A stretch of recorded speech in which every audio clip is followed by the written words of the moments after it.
What if I told you that the average American household is hemorrhaging money every single month without even realizing it? We're talking about thousands of dollars vanishing into thin air, disappearing faster than your motivation to go to the gym after New Year's. And here's the kicker that'll make you want to check your bank account right now. Most people are bleeding cash through 5 specific leaks that are so common, so sneaky, that they've become invisible to us. My name is Nick, and I help people plug these financial holes before they sink their entire ship.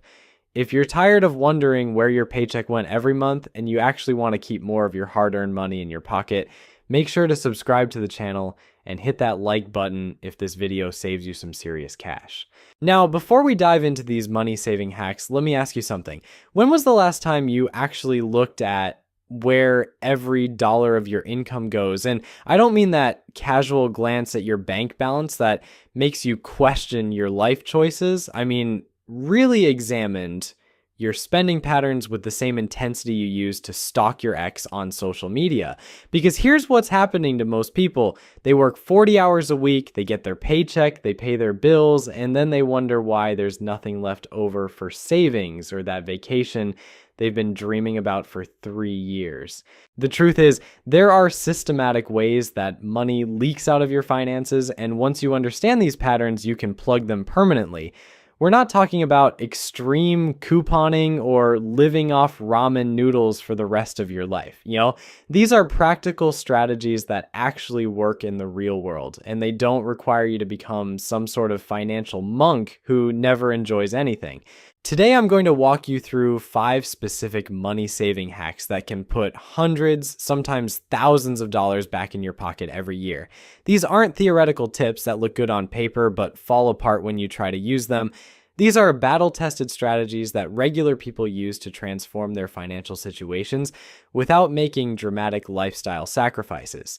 The first hack might surprise you because it's hiding in plain sight, costing the average household over $1,500 annually, and most people have completely forgotten it exists.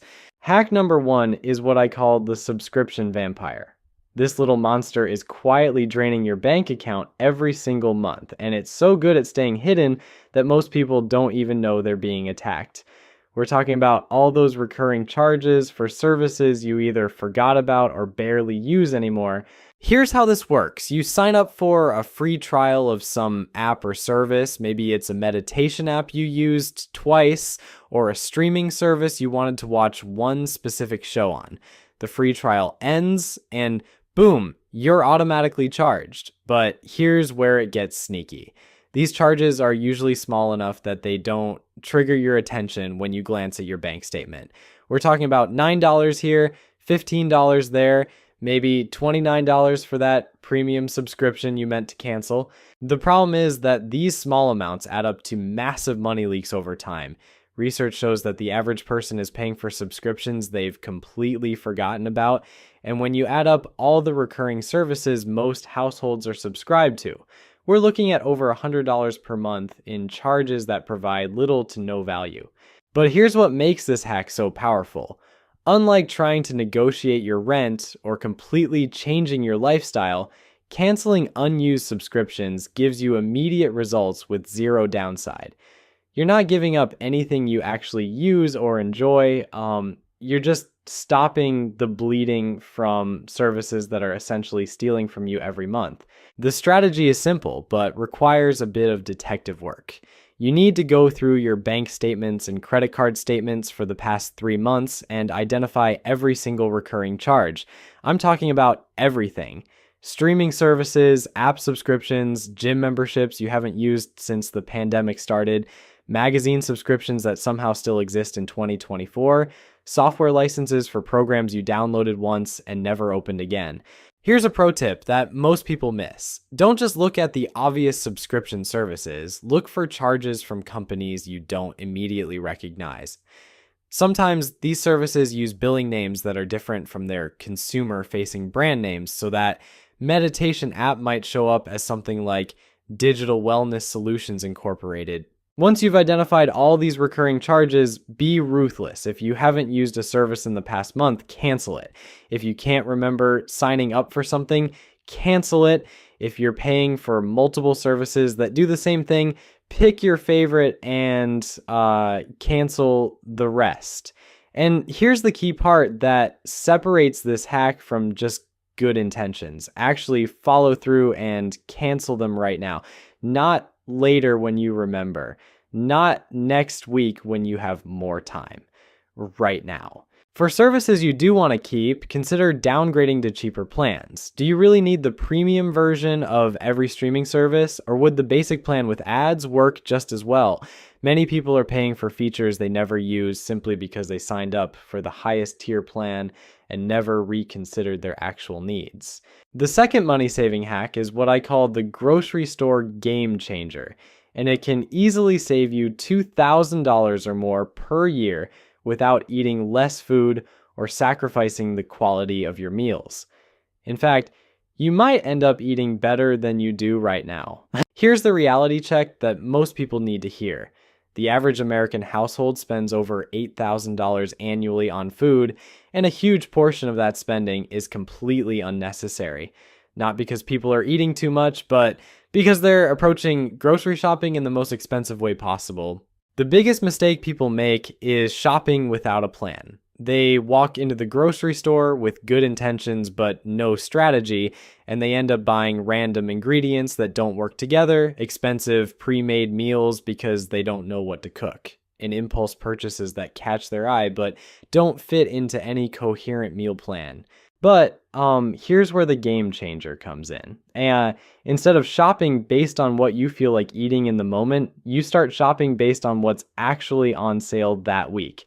This isn't about clipping coupons or driving to 5 different stores to save 50 cents on pasta sauce. This is about understanding that grocery stores rotate their sales in predictable patterns, and if you align your meal planning with these sales cycles, you can dramatically reduce your food costs without any sacrifice in quality or variety. The strategy works like this. Before you plan your meals for the week, check the sales flyers from your regular grocery stores. These are usually available online or through store apps, so you don't need to collect paper flyers like it's 1995. Look for significant discounts on proteins, produce, and pantry staples, then build your meal plan around these discounted items. For example, if chicken breast is on sale for half price this week, plan several chicken-based meals. If ground beef is discounted, maybe it's Taco Tuesday and Spaghetti Thursday.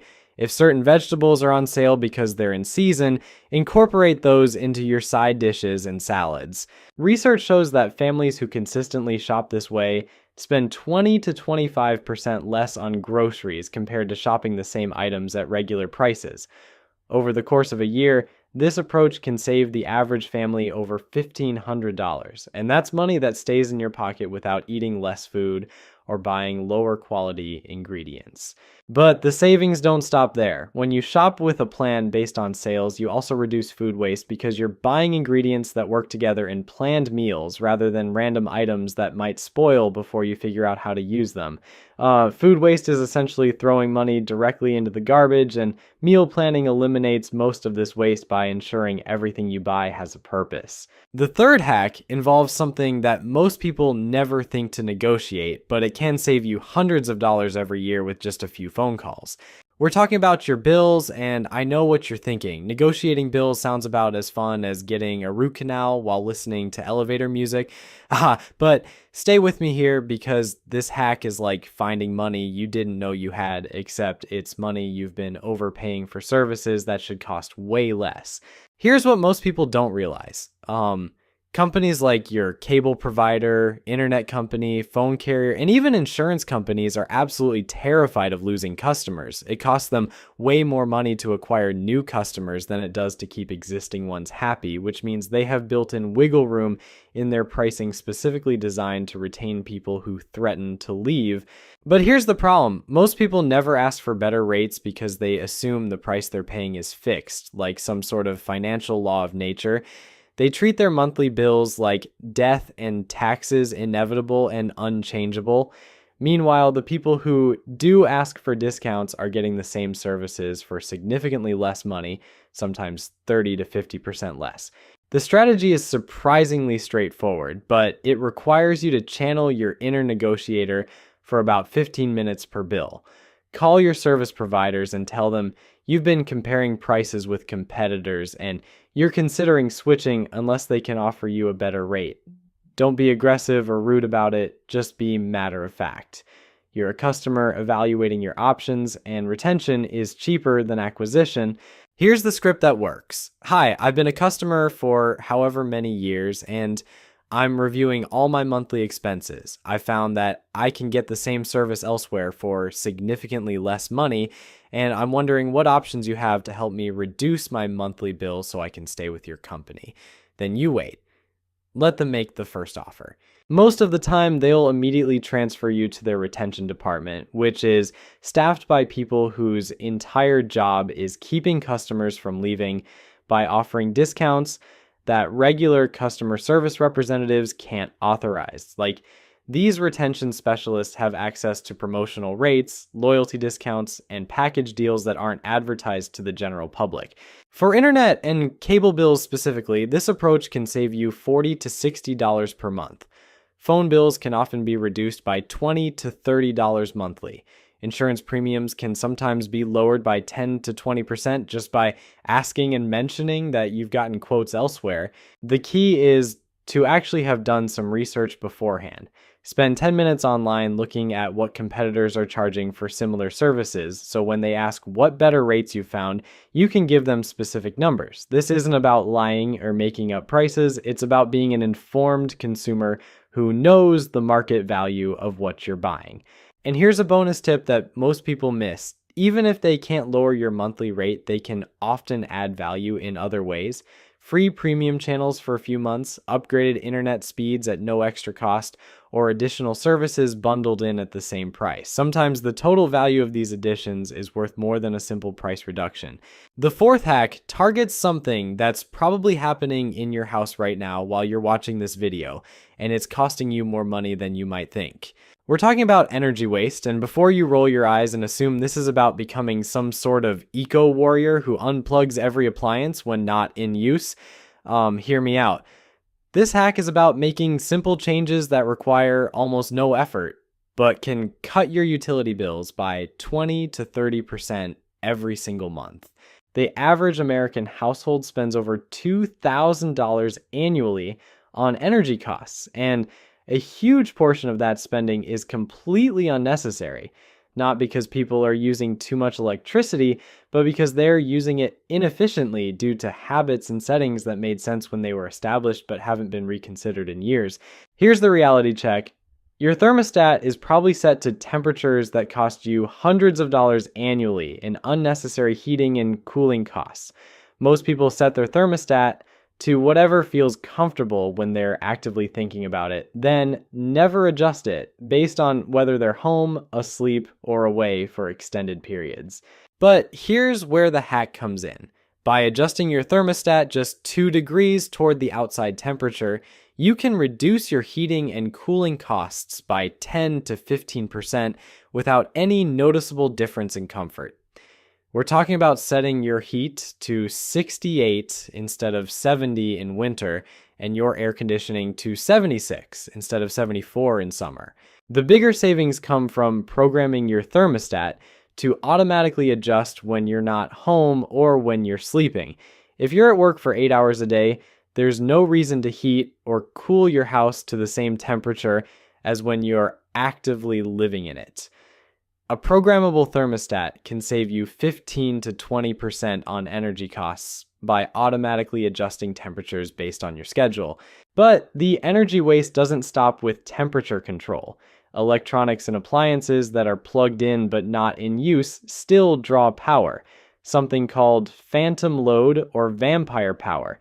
This invisible energy consumption can account for up to 10% of your total electricity bill, which means you're literally paying for electricity to power devices that are doing nothing. The solution is simple, but requires developing new habits. Unplug chargers when they're not charging anything, use power strips for electronics, and turn off the entire strip when devices aren't in use. Replace old incandescent light bulbs with LED bulbs that use 75% less energy and last 25 times longer. Here's a specific example of how these changes add up. A household that implements programmable thermostat scheduling, unplugs electronics when not in use, switches to LED lighting, and fixes basic air leaks around windows and doors can easily reduce their monthly utility bills by $50 to $70. Over the course of a year, that's $600 to $800 in savings from changes that require minimal effort and no sacrifice in comfort or convenience. The fifth and final hack addresses the biggest money leak that most people don't even recognize as a leak. We're talking about high interest debt, and this financial vampire makes all the other money leaks look like pocket change. This isn't just costing you money, it's actively destroying your wealth building potential in ways that compound over time and keep you trapped in a cycle that benefits everyone except you. Here's the brutal truth that most people refuse to face. The average American household is carrying over $9,000 in credit card debt, and they're paying interest rates that would make a loan shark blush. We're talking about 15, 20, sometimes 25% annual interest rates on money they've already spent on things they probably can't even remember buying. But here's what makes this hack different from the others. While the previous 4 hacks were about stopping money from leaking out of your budget, this hack is about stopping money from being actively stolen from your future self. Every month you carry a balance on high interest debt, you're not just paying for whatever you originally bought, you're paying a penalty that grows exponentially over time. Let me put this in perspective with numbers that might make you want to throw your credit cards in a blender. If you're carrying that average $9,000 balance and only making minimum payments at 20% interest, you'll pay over $4,000 in interest alone over the time it takes to pay off that debt. That's $4,000 that could have been invested, saved, or used to actually improve your life instead of enriching credit card companies. The strategy for this hack requires more discipline than the others, but it provides the highest return on your effort. You need to attack high interest debt with the intensity of someone trying to put out a fire in their living room, because that's essentially what's happening to your finances. The most effective approach is called the debt avalanche method, and it works like this. List all your debts from highest interest rate to lowest interest rate. Make minimum payments on everything, but throw every extra dollar you can find at the debt with the highest interest rate first. Once that's paid off, take the money you were putting toward that debt and add it to the minimum payment of the next highest rate debt. This method saves you the most money over time because you're eliminating the most expensive debt first. It might take longer to see the first debt disappear compared to paying off smaller balances first, but the math works in your favor when you're dealing with high interest rates. But here's where most people sabotage themselves. They try to implement this strategy while continuing the spending habits that created the debt in the first place. It's like trying to fill a bucket that has a massive hole in the bottom. You can pour water in as fast as you want, but until you plug the hole, you're fighting a losing battle. This means you need to temporarily stop using credit cards for new purchases while you're paying down existing balances. I know this sounds obvious, but you'd be amazed how many people try to pay off debt while simultaneously adding new debt every month. Use cash or debit cards for purchases until you've eliminated the high interest debt completely. The psychological benefit of this approach is just as important as the financial benefit. Every payment toward high interest debt gives you a guaranteed return equal to the interest rate you're eliminating. If you're paying off a credit card with a 22% interest rate, that's like getting a guaranteed 22% return on your money, which is better than almost any investment you could make. There you have it. 5 money-saving hacks that can put thousands of dollars back in your pocket without turning you into some sort of financial hermit who hoards coupons and eats generic cereal for every meal. Cancel those subscription vampires. Shop the sales like a strategic genius. Negotiate your bills like your financial life depends on it. Stop paying to heat and cool the neighborhood, and eliminate high interest debt before it eliminates your future wealth. The math doesn't lie, and neither do your bank statements. Start with whichever hack feels easiest to you right now, because taking action beats perfect planning every single time. Your future self will thank you, and your current self might actually start enjoying those bank balance checks again.